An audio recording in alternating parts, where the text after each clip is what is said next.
네, 함께 말씀 보면 좋겠습니다. 오늘 요한계시록 1장 9절부터 20절까지 말씀 함께 교독하겠습니다. 요한계시록 1장 9절로 20절까지 말씀입니다. 제가 먼저 9절 읽겠습니다. 나 요한은 너희 형제요 예수의 환난과 나라와 참음에 동참하는 자라.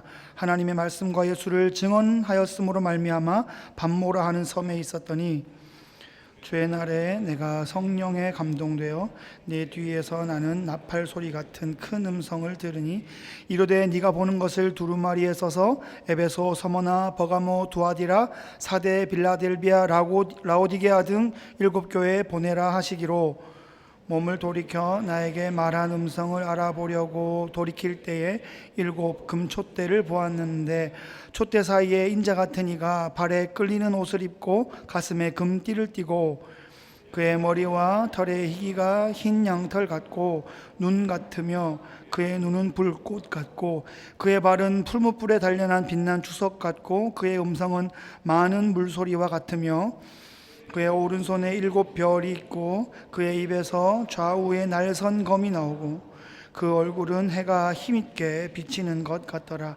내가 볼 때에 그의 발 앞에 엎드러져 죽은 자 같이 되매 그가 오른손을 내게 얹고 이르시되 두려워하지 말라.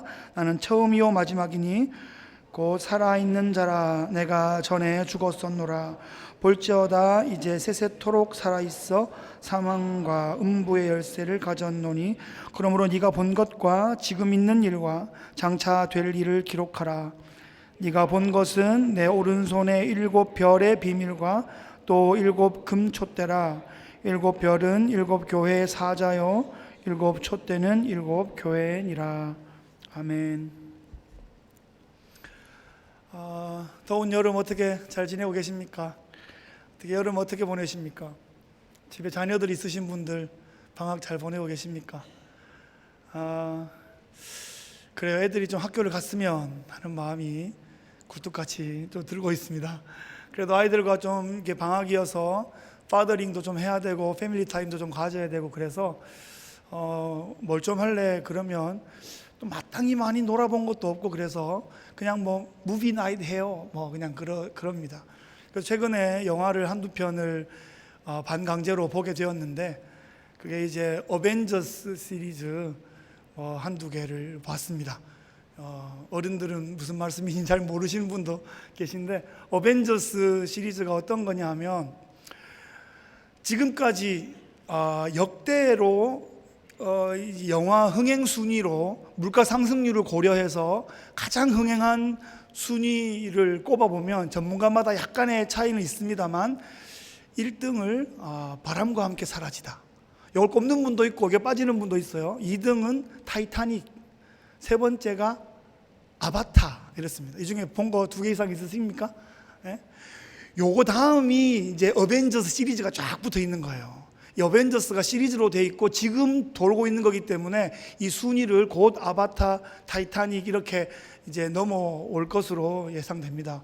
그래서 아드님들이나 손주들 어벤져스 시리즈 뭐 엔드게임 뭐 이런 얘기 하면 애들이 우리 아빠 할아버지 세련됐다고 그럴 겁니다.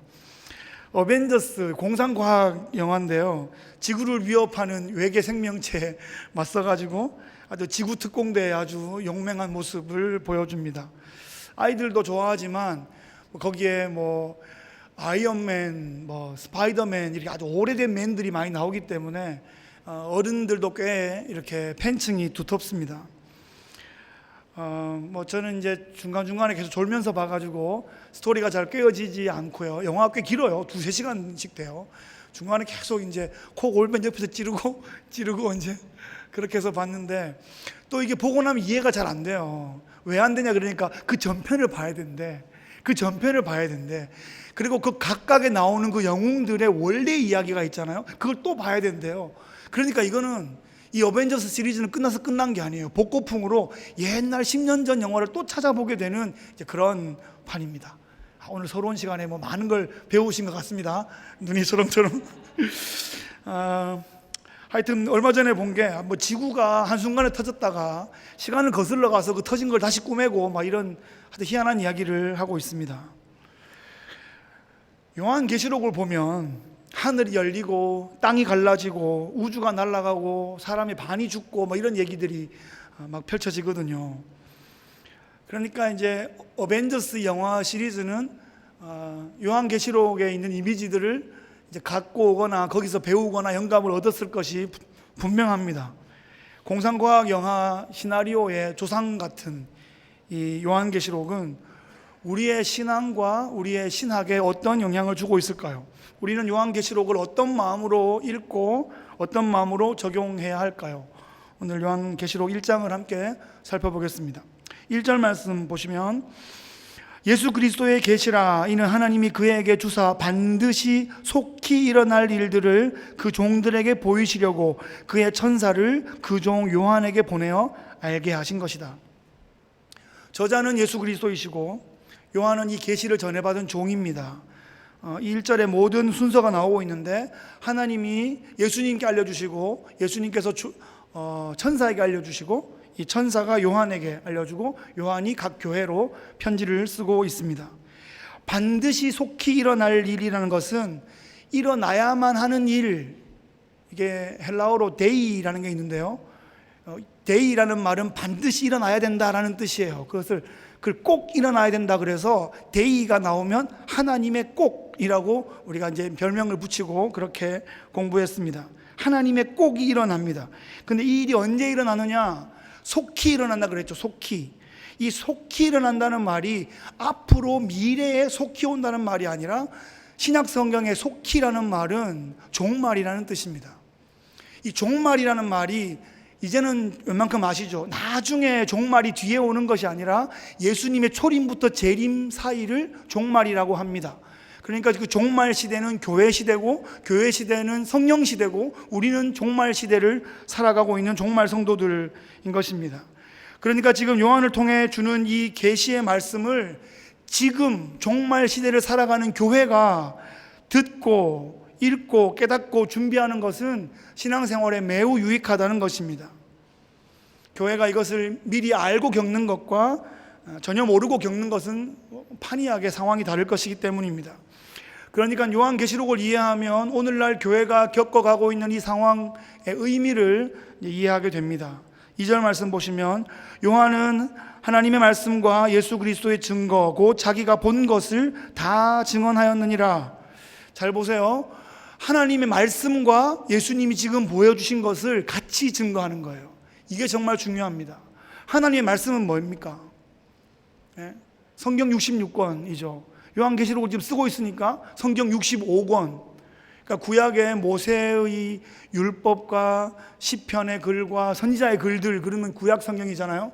그리고 이 당시에 이미 신적인 그 영감으로 교회에 회람되고 있었던 그 사도들의 편지들이 이미 하나님 말씀으로 역할을 하고 있었기 때문에 그 하나님의 말씀과 지금 예수님이 보여주신 이 환상, 이 계시, 이것이 서로 연결되어 있다는 거예요. 서로 결부되어 있다는 거예요. 그러니까 이 환상만 얘기하면 전부 짝퉁들이에요.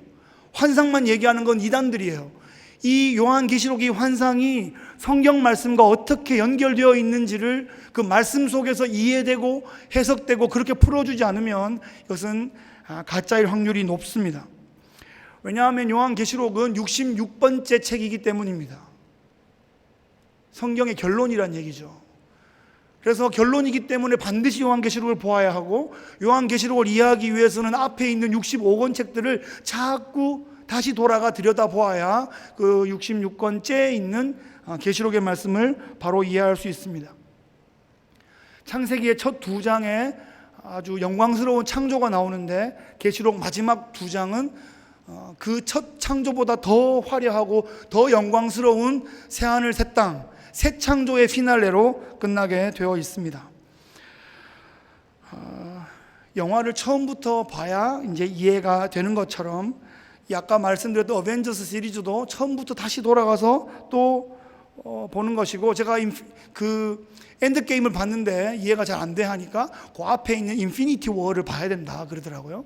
또 아들이 그 봐야 되는 그 순서를 몇 가지 알려주던데, 뭐 그러려 그러면 아이언맨도 봐야 되고 스파이더맨도 봐야 되고 원더우먼도 봐야 되고 뭐 하여튼 그런 상황입니다. 근데 좋은 영화일수록 영화를 끝까지 보고 나면 다시 처음부터 보고 싶은 마음이 생겨요. 그리고 다시 보면 또 처음에는 못 봤던 그런 무수한 상징들과 그런 복선들을 통해서 영화의 의미를 더 깊이 깨닫게 되고 그런 영감을 얻게 되는 것입니다. 성경은 구원의 이야기인데요, 구원의 이야기이기 때문에 심판의 이야기가 세트로 가는 거예요. 우리 동전의 양면이다 라고 할 때 이런 얘기입니다. 이제 구원만 있는 게 아니라 심판이 세트로 가는 거예요. 왜 이러냐 하면 구원이라는 의미 자체가 심판으로부터 구원하는 것이기 때문에 구원이라고 할 때 이미 심판이 깔려 있는 것입니다. 홍해에서 하나님께서 구원하셨다라고 할 때 심판받은 바로의 군대가 있는 거예요. 그들은 심판받고 우리는 구원받는 것이었어요.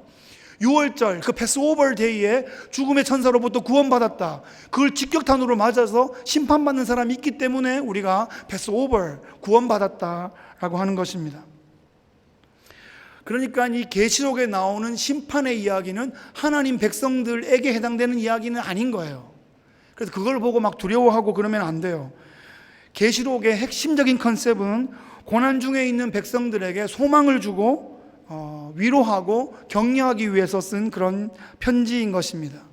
이 땅에서 지금 도미티안 황제의 치하에서 그 네로보다 더 극심한 그 핍박 가운데 싸우며 견디어내고 있는 전투하는 교회는 천상의 승리한 교회와 영적으로 하나다, 연결되어 있다.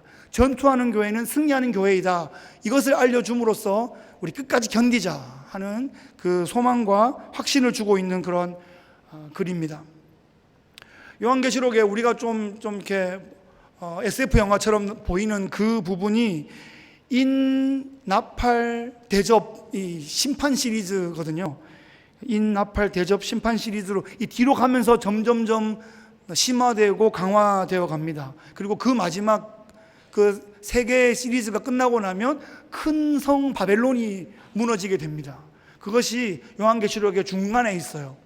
그러니까 인나팔 대접 심판과 큰 성 바벨론이 망하는 이것이 중간에 있고 그 양쪽에 교회에 대한 환상이 나옵니다.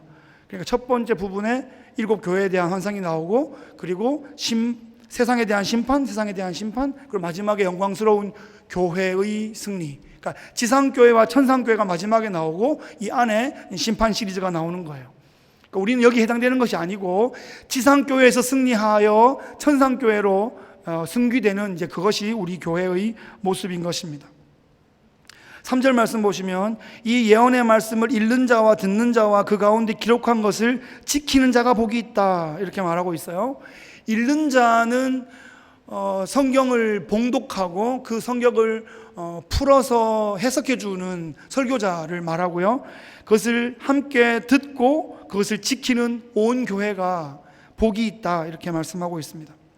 그것은 요한계시록뿐 아니라 성경 전체를 그렇게 읽어 들려주고 해석하여 들려주고 그것을 경청하고 거기에 순종하는 온 교회가 복 있는 자들이다, 이렇게 말하고 있습니다. 4절 말씀에 요한은 아시아에 있는 7 교회에 편지하노니 이제도 계시고 전에도 계셨고 장차 오실 이와 그의 보좌 앞에 있는 7 영과 또 충성된 증인으로 죽은 자 가운데서 먼저 나시고 이렇게 나오고 있어요. 이걸 보시면 이 요한이 삼위일체 하나님을 설명하고 있습니다. 보통 성부, 성자, 성령의 순서로 설명하는데 성자 뒤에 설명할 것이 많아가지고 성부부터 하고 그 다음에 성령을 하고 성자를 마지막에 하고 있습니다. 그리고 예수 그리스도, 그리고 뒤에 수식을 쫙 더 해주고 있어요. 성부는 I am who I am, 나는 나다 라고 말했던 그분이시고요, 성령은 스가랴서의 7 영이다 라고 표현했던 바로 그분임을 확인해 주시는 것이고, 성자는 이제 충성된 증인이고 부활의 첫 열매이고 만왕의 왕이신 바로 그분이시다, 이렇게 말해주고 있어요. 그 소아시아에 있는 7 교회, 지금의 터키 지역에 있는 7 교회들은 오고 오는 모든 교회들을 상징적으로 보여주고 있습니다. 그러니까 그 7 교회들에게서 우리 교회들의 모습을 거기서 발견할 수 있고 또 비추어 볼 수 있고 적용할 수 있는 것입니다. 7절 말씀에 볼지어다 그가 구름을 타고 오시리라, 각 사람의 눈이 그를 보겠고 그를 찌른 자들도 볼 것이요 땅에 있는 모든 족속이 그로 말미암아 애곡하리니 그러하리라. 구름 타고 오신다는 말은 손오공처럼 근두운을 타고 이렇게 온다는 뜻이 아니고요. 구약 성경에 우리가 시내산에서 하나님의 임재가 있을 때 빽빽한 구름이 그 산을 덮었잖아요. 그리고 성막을 만들고 지성소 위에 하나님의 영광의 구름이 떠 있었잖아요. 그러니까 구름과 함께 오신다는 말은 하나님 영광 중에 임재하신다라는 뜻으로 이해할 수 있습니다. 그러니까 나중에 그 언젠가 구름 타고 하늘을 가르면서 쫙 하고 오시는 그 재림의 어떤 순간을 말하고 있는 것이 아니라 예수님의 초림부터 재림까지 예수님이 그 사이에 성령으로 당신의 몸된 공동체 가운데 당신의 백성들에게 임재하시는 그 영광스러운 임재를 다 표현하고 있습니다. 그로 말미암아 애곡하는 일들이 일어나죠. 이 애곡하는 것은 심판받아서 슬퍼서 우는 것이 아니라 그 마음의 찔림을 받아서 회개하며 회복을 위하여 눈물 흘리고 있는 이런 그런 모습이에요. 성령의 바람이 임하면 회개가 일어납니다. 눈물이 일어나요. 그래서 부흥의 시절에는 애통함과 회개가 선행되었습니다. 그 성령의 첫바람을 맞았던 그 초대교회 성도들이 부흥을 경험하였고 또 오고 오는 각 민족과 모든 세대들 가운데 그 성령을 경험한 그들이 또 한 세대의 부흥 세대를 이루었습니다.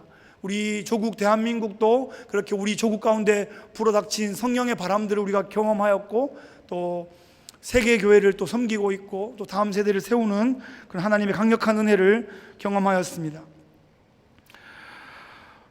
8절 말씀 보시면 주 하나님이 이르시되 나는 알파와 오메가라 이제도 있고 전에도 있었고 장차 올 자요 전능한 자라.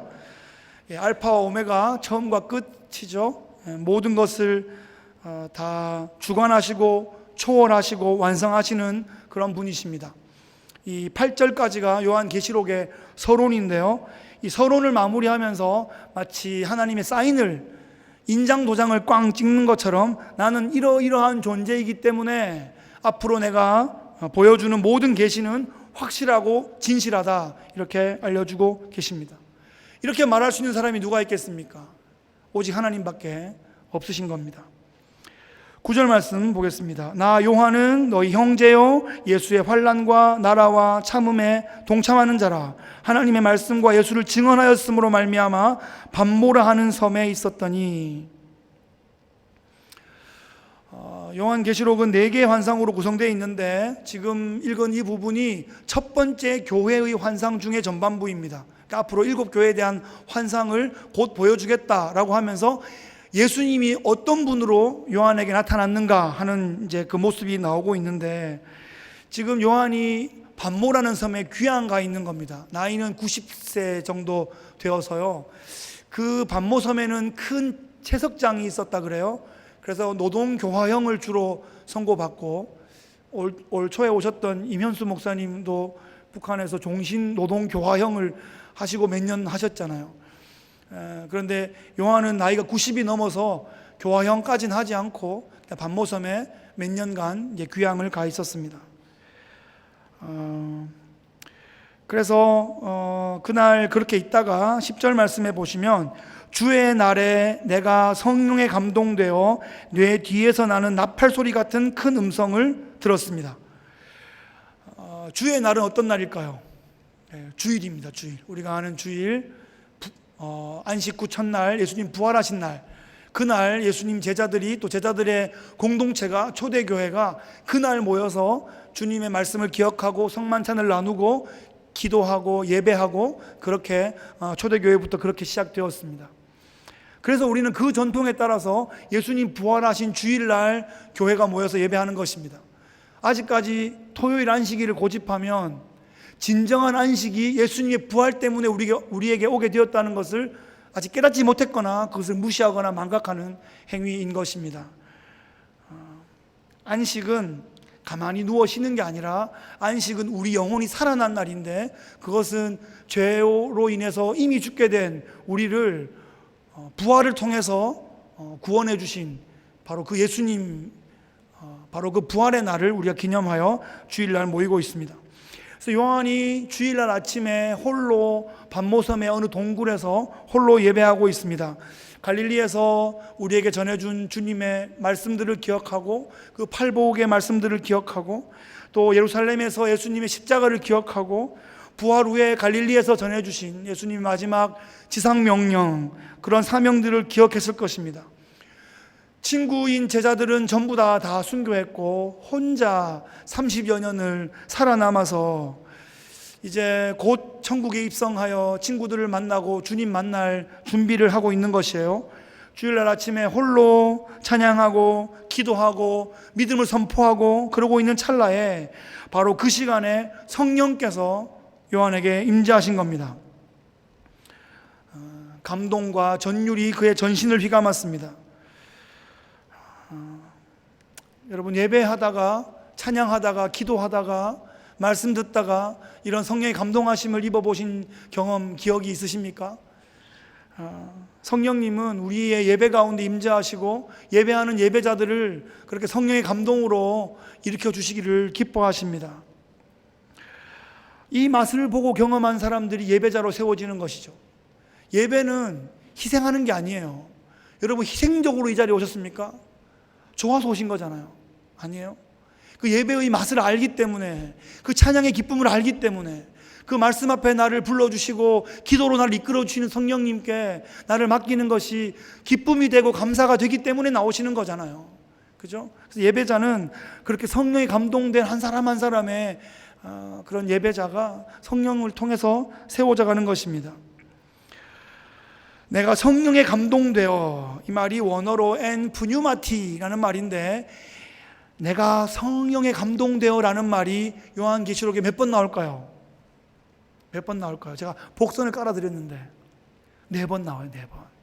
그러니까 교회에 대해서, 또 세상에 대해서, 세상에 대해서, 교회에 대해서, 이 4번의 환상이 시작될 때마다 엔 푸뉴마티, 내가 성령 안에 있을 때, 한국어로는 조금씩 번역이 조금 다른데 헬라어로는 정확하게 엔 푸뉴마티, 내가 성령에 감동되어, 내가 성령에 이끌리어, 그때마다 이 환상과 계시가 열려졌고, 그 계시는 성경과 주님의 성품과 아무런 상관이 없는 것이 아니라 정확하게 구약 성경에서 발견되고 하나님의 성품 가운데서 발견되고 하나님의 언약을 확증하시는 그런 말씀, 그런 그림으로 우리에게 주어집니다. 나팔 소리 같은 큰 음성이 들립니다. 여러분, 어디서 들어보셨어요? 나팔 소리 같은 음성을? 시내산에서 들으셨어요? 그럼 맞습니다. 그 시내산에서 빽빽한 구름이 시내산을 휘감으면서 나팔 소리가, 지축을 울리는 나팔 소리가 막 울린 거예요. 빰빰빰빰 하면서 아주 그냥 큰 나팔 소리 가운데 모세를 이끌어 오셔서 율법을, 십계명의 말씀을, 그 돌판을 전해 주셨습니다. 지금 이 나팔 소리 같은 큰 음성이 들리는 것은 하나님께서 모세를 통하여, 모세를 중보자로 하여 백성들에게 언약의 율법을 주셨던 그 장면을 연상시키는 거예요. 내가 지금 하나님의 감동으로, 하나님의 영으로 나의 말씀을 계시하고 있다라는 것을 아는 사람들은, 믿는 사람들은 다 확인할 수 있도록 나팔 소리로 인지하는 것입니다. 11절 말씀에 이르되 네가 보는 것을 두루마리에 써서 에베소, 서머나, 버가모, 두아디라, 사데, 빌라델비아, 라오디게아 등 7교회에 보내라, 이렇게 말씀하십니다. 그러니까 이 요한계시록은 교회에 보내진 편지였습니다. 이 관점을 놓치면 안 돼요. 교회를 위하여, for the church, 교회를 위하여 요한계시록이 기록되었습니다. 언제 어떤 신비로운 일이 벌어질까를 점치기 위해서 쓴 책이 아니라 지금 이 땅에 세워진 지상 교회들을 위하여 이 요한계시록이 기록되었고 선포되고 있는 것입니다. 우리가 믿고 또 따르고 때로 헌신하고 있는 그 신학, 그 신학이라는 것은 우리가 뭐 개혁주의 신학을 하고 또 보수주의 신학 가운데 우리가 진리를 잘 보수하고 그러면서 세워놓은 신론, 인간론, 구원론, 성령론, 기독론, 교회론, 종말론, 뭐 이런 론들이 있잖아요. 그런 신학은 무엇을 위해 존재하죠? For the church, 교회를 위해 존재하는 거예요. 그것이 무슨 사변적인 말장난을 위해 존재하면 안 되는 거예요. 이미 그건 망가지는 거예요. 이미 교회를 무너뜨리는 거예요. 신학이 한 사람 한 사람의 성도를 세우고 교회를 건강하게 세우는 그런 신학이 되어야 합니다. 그런 신학으로 세워나가야 하고 우리가 그렇게 활용해 나가야 되는 것입니다. 성도를 두렵게 하거나 성도를 낙심시키는 신학이 되어서는 안 되는 것이죠. 지금도 주님은 말씀을 교회들에게 보내고 계십니다. 교회에게 계시를 들려주고 계시고 이 계시를 세상에 알려주라 이렇게 우리에게 부탁하십니다. 아니 명령하고 계십니다. 재생해주라 이렇게 하고 계시죠. 할 수만 있으면 총천연색 칼라로 아주 입체로 보여주라고 하십니다. 그래서 우리가 미리 알고 미리 기억하고 미리 준비해 나가라고 우리를 자극하고 격려하시는 것입니다. 그 일을 감당하는 것이 사역자들의 사명이고 교회는 그 사역자들이 그 사명을 잘 감당할 수 있도록 함께 세워나가야 하는 것입니다. 사사기 시대가 무너진 것도, 북이스라엘이 무너진 것도, 남유다가 마지막에 무너져 나가는 것도, 말라기 시대에 포로에서 회복되었지만 여전히 그 제사들이 무너져 있는 그 모습은 성전이 그 기능을 제대로 감당하지 못했기 때문이고 제사장과 레위인이 그 기능을 할 수도 없고 하지도 않고 있었던 그런 상황 때문입니다. 그것은 공동체가 모두 함께 그 사역을, 그 예배의 사역을, 공동체를 영적으로 세워나가는 그 사역을 잘 할 수 있도록 함께 합력했어야 하는 것입니다. 어떤 위기의 순간에도 하나님의 말씀을 들으면, 하나님 말씀이 들리면 살 수 있습니다. 하나님은 지금도 교회에 대하여, 교회를 위하여 말씀하고 계시기 때문입니다. 요한이 대면한 예수님의 모습은 너무나 특별한 모습이었습니다. 공상과학 영화에서 보는 그런 모습, 마치 예를 들자면 슈퍼맨과 아이언맨과 천둥의 신 토르 이런 걸 합쳐놓은 것 같은 그런 모습입니다. 13절 이하에 보시면 촛대 사이에 인자 같은 이가, 상상해 보세요. 발에 끌리는 옷을 입고 가슴에 금띠를 띠고 그의 머리와 털의 희기가 흰 양털 같고 눈 같으며 그의 눈은 불꽃 같고 그의 발은 풀무불에 단련한 빛난 주석 같고 그의 음성은 많은 물소리와 같으며 그의 오른손에 7 별이 있고 그의 입에서 좌우에 날선 검이 나오고 그 얼굴은 해가 힘있게 비치는 것 같더라. 상상해 보셨어요? 어떤 모습인가요? 눈에서 불꽃이 레이저가 나오고 입에서 칼이 나가고 아주 대단한 전투력의 예수님 모습을 보여줍니다. 어벤져스 영웅들 다 합쳐놓은 것 같은 엄청난 전투력의 모습입니다. 그런데 이것이 무슨 그런 신비한 얘기만이 아니라 하나하나 찾아보면 구약 성경에 다 나와요. 그게 요한계시록을 읽는 맛이에요. 주로 다니엘서에 많이 나오는데요. 다니엘 7장에 보면 인자 같은 이가 등장하고 있어요. 그냥 우리말로 보면 인자 같은 이, 사람의 아들, 그냥 사람의 아들이네. 그래서 어떤 소설가는 사람의 아들이라는 소설도 썼어요. 신의 아들이 아니라 사람의 아들이네. 그 얘기가 아니죠. 그것은 다니엘 7장을 몰라서 그래요. 다니엘 7장에는 이 짐승들의 나라가 나오거든요. 그 짐승들의 나라가 그 당시의 제국들을 상징하고 있고요. 그 괴물 같은 짐승들의 나라가 아니라 마치 사람처럼 보이는 어떤 분이 임재하셨다. 그분이 바로 메시아예요. 그 메시아 예수님께서 그 짐승들의 나라를 정복하시고 아주 영원히 변치 않는 그런 하나님의 나라를 세우신 거죠. 그런데 그 예수님 모습을 지금 묘사하는데 발에 끌리는 옷을 입고 있어요. 어떤 옷이죠? 어떤 옷이 발에 끌릴까요? 제사장의 옷이죠. 가슴에 금띠를 띠고 있어요. 이것은 제사장이나 왕에게 적합한 그런 모습입니다. 흰 머리털은 예수님의 신성을 상징하고요, 빛나는 얼굴은 전쟁에서 승리한 전사를 상징적으로 보여줍니다. 눈에서 불꽃이 나와요. 그것은 모든 것을 꿰뚫어보는 전지하신 하나님을 상징하고, 입에서 날선 검이 나오는 것은 카리스마, 검이 칼이잖아요. 카리스마 있는 그 선지자의 모습을 상징하고 있습니다. 예수님은 그렇게 왕, 선지자, 제사장 이 삼중직을 그리스도로서 수행하는 모습으로 오셨고, 지금도 천상에서 왕, 선지자, 제사장 그 삼중직을 수행하고 계시는 겁니다. 그 예수님께서 말씀을 하시는데 그 음성이 약간은 나팔 소리 같았는데 지금은 무슨 소리 같다고요? 많은 물 소리 같다고요. 여러분, 맑은 물소리가 아니에요. 이거 맑은 물소리로 잘못 쓰시는 분이 있는데, 많은 물소리 들어보셨어요? 나이아가라 폴 가보셨어요? 빅토리아 호수, 빅토리아 폭포 못 가봤어요. 아직. 이과수 폭포 못 가봤어요. 이 3대 폭포를 다 가봐야 되는데 나이아가라 폴만 겨우 한 군데 가봤는데, 거기만 가도 알겠더라고요. 이게 막 얼마나 물소리가 큰지 옆에 있는 사람한테 소리를 질러야 돼. 야, 일로 오라고! 막 이렇게 소리가 막 그 엄청난 압도하는 물소리. 예수님 말씀하시는데 입에서 나이아가라 폴이 확 하는 것처럼 들렸다는 거예요. 요한이 그거를 느끼고 지금 이것을 많은 물소리 같았다 이렇게 기록해주고 있습니다. 오른손에 7별이 있습니다. 이것은 교회의 주권자임을 나타내고, 예수님 발이 용광로에 재련한 빛난 주석 같다. 이것은 예수님 사탄의 권세를, 사탄의 목을 발로 밟으시는 심판자, 승리자, 바로 그 모습을 보여줍니다. 이런 예수님의 엄청난 모습 앞에 서 있던 요한은 어떻게 되었을까요?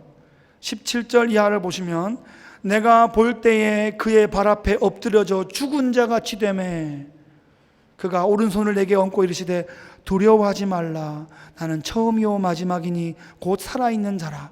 내가 전에 죽었었노라. 볼지어다 이제 세세토록 살아있어 사망과 음부의 열쇠를 가졌노니 그러므로 네가 본 것과 지금 있는 일과 장차 될 일을 기록하라. 지금 엄청난 그 압도하는 모습 앞에 엎드려져 죽은 자 같이 되었는데, 예수님께서 다시 터치하시고 격려하시면서 이것을 기록하여 알려주라고 격려해 주고 계십니다. 성령께서 우리 안에 계시면 그 성령께서 우리를 그렇게 감동하시고 또 우리를 예수님의 임재 가운데로 계속 끌고 가시죠. 성령의 별명이 예수의 영입니다. 예수님을 더 알도록, 예수님을 더 경험하도록 우리를 이끌어 가시는 그런 분이시죠. 예수님은 두려움에 떠는 요한에게 네가 본 것과 지금 있는 일과 장차 될 일을 기록하라 이렇게 말씀하시면서 3가지 말씀을 하시는데요. 나는 처음이요 마지막이다. 역사의 주관자라는 뜻입니다. 죽었다가 살아나서 영원히 사는 자다. 부활하셔서 영존하시는 분이라는 뜻이고요. 하나님과 동일한 분이라는 뜻입니다. 나는 사망과 음부의 열쇠를 가진 자다. 심판주이시며 영광의 주권자라는 뜻입니다. 이런 분이시기 때문에 요한에게 이런 놀라운 것을 보여주시고 기록하고 교회에 편지를 보내고 For the church, 이 위기의 시대 가운데 교회를 세워나가라 이렇게 명령할 수 있으신 겁니다. 이 말씀은 요한이 두렵고 떨림으로 순종했던 것처럼 오늘날 교회 신실한 성도들은 이 말씀을 듣고 우리에게 적용하고 우리가 이 말씀에 순종해 나가야 합니다. 이 말씀을 기억하고 기록하고 증거하고 그렇게 해야 되는 거죠. 그런 자가 반석 위에 집을 세운 지혜로운 자 같다 이렇게 주님 말씀하십니다. 20절 말씀 보시면 네가 본 것은 내 오른손의 7별의 비밀과 또 7 금촛대라. 7별은 7 교회의 사자요 7 촛대는 7 교회니라. 이 7별이 7 교회의 사자라고 하는데 영어 성경으로 보면 전부 다 엔젤로 나옵니다. 엔젤.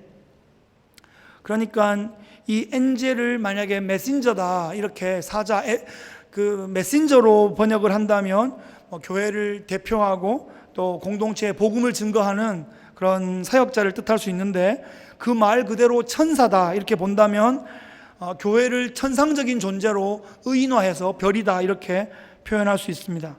중요한 것은 지금 교회의 정체성을 별이라고 보아주는 거예요. 별은 어디에 있죠? 별은 언제 보이죠? 밤하늘에. 그것도 깜깜한 밤하늘에. 어두우면 어두울수록, 주변 빛이 없으면 없을수록 그 별빛은 더 강렬하게, 더 반짝이며 그렇게 비추게 됩니다. 언제 보신 별이 가장 기억에 나십니까? 어디서 보신 별이? 하여튼 제가 가본 곳 중에는 와라스 별이 참 좋습니다. 한번 꼭 보실 수 있으면 좋겠습니다. 하여튼 어두울 때 그 별은 더 빛나게 되어 있고, 7 촛대라는 것은, 촛대는 빛이 아니죠. 그런데 빛을 안고 있고 빛을 보관하고 어둠 가운데 세워서 이 빛을 비치게 하는 역할을 합니다. 7 촛대가 교회다 이렇게 말하고 있죠.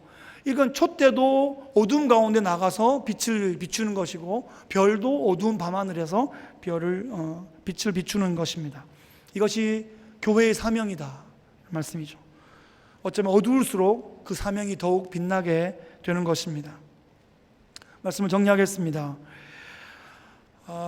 되게 많은 지면을 좀 커버를 했는데요, 오늘 말씀의 제목을 교회를 교회되게, 예배를 예배되게 이렇게 정하였습니다. 우리가 익숙하게 잘 아는 찬양의 가사이기도 한데요, 이 성령의 역할이 바로 그것입니다. 엔 푸뉴마티, 성령께서 임재하셔서 장차 속히 곧 하고자 하는 일이 무엇입니까? 교회를 세우는 거예요. For the church. 교회를 교회되게 하는 일, 그것이 성령의 역할입니다. 왜냐하면 주님의 관심은 교회에 있었고, 교회는 주님의 신부이고, 교회는 주님의 심장입니다. 교회는 순결해야 하고, 정결해야 하고, 교회는 거룩해야 합니다. 교회는 건강해져야 하고, 교회는 멈추면 안 됩니다. 끊임없는 심장의 박동처럼 계속하여 박동해야 하는 것입니다.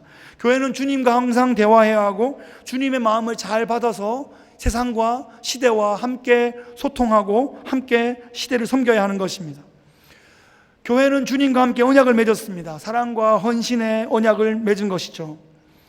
교회가 교회되는 것은 성령의 음성에 민감해야 하는 것입니다. 엔 푸뉴마티, 온 교회가 함께 성령 안에 있어야 합니다.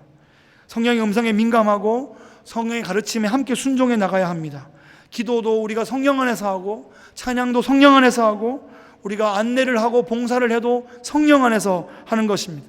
우리 주방 봉사를 해도 성령 안에서 하는 것입니다. 우리가 회의를 해도 성령 안에서 하는 것이에요. 우리가 열심히 섬기고 찬양하고 할 때는 성령 안에서 하는데, 회의할 때는 또 성령 안에서가 잘 안 되고, 우리의 경험과 우리의 생각과 또 우리의 그런 매뉴얼대로 하는 경우가 많습니다. 그런데 그런 얘기를 하셨어요.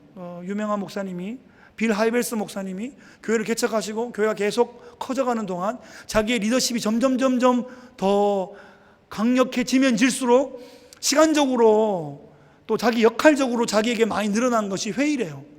중요한 결정들을 해야 되고, 그때마다 성령의 음성에 민감해야 되고, 그때마다 기도하지 않으면 이 중요한 결정을 할 수가 없어서 정말 성령이 더 민감해져야 되는 그런 말씀을 하셨습니다. 우리가 성령의 요구에, 성령의 감동하심에 우리가 이끌려가는 그런 우리의 사역, 우리의 섬김, 우리의 모든 현장이 되어야 하겠습니다. 예배를 예배되게 하기 위해서 우리가 예배 때마다 우리가 주님 앞에 선 그 요한의 떨림처럼 그런 감격과 떨림과 그런 울림이 우리에게 좀 재현되면 좋겠습니다. 말씀을 선포하고 듣고 순종하는 그 자가 복이 있다 하신 그 말씀을 기억하고, 이 복 있는 자의 자리를 놓치지 않겠다, 이런 마음으로 우리가 예배 자리에 서는 것입니다. 이 예배하는 순간에 치열한 영적 전쟁이 벌어집니다. 오기 전부터 벌어지고요, 이 예배하는 순간에도 계속하여 벌어집니다. 어떤 영적인 전쟁이 멀리 있는 것이 아니라 우리 마음속에서 전쟁이 계속하여 벌어지고 있습니다. 예배를 예배되도록, 제대로 된 예배를 드릴 수 있도록, 거룩한 예배, 정결한 예배, 능력 있는 예배를 드릴 수 있도록 성령님과 끊임없는 교감을 하는 귀한 예배자들이 되어야 할 것입니다. 정말 종말을 살아가고 있습니다. 종말을 살아가는 거룩한 신부의 공동체인 교회가 성경 계시의 말씀을 우리가 경외함으로 붙잡고, 우리가 떨림으로 경외함으로 실천해 나가는, 그래서 칠흑 같은 이 어둠의 시대를 밝히는 그런 별과 같은, 그런 빛과 같은 그런 교회 공동체 되기를, 산 위에 있는 동네 같은, 등대 같은 그런 교회 되기를, 그런 교회를 섬기는 귀하신 성도님 되시기를 주의 이름으로 축복합니다. 이렇게 기도하겠습니다. 하나님 아버지, 오늘 우리에게 요한의 계시록을 읽고 듣게 하시니 감사합니다. 주님 이미 오셨고 또 다시 오시기를 사모하는 종말의 시대를 살아가는 성도들에게 교회를 교회되게, 예배를 예배되게 세워가라 격려하시니 감사합니다. 흔들림 없이 그 길을 성실하게 전진할 수 있도록 성령으로 우리를 이끌어 주옵소서. 우리의 예배에 함께 하시고 우리의 기도에 함께 하시는 예수 그리스도의 이름으로 기도드리옵나이다. 아멘.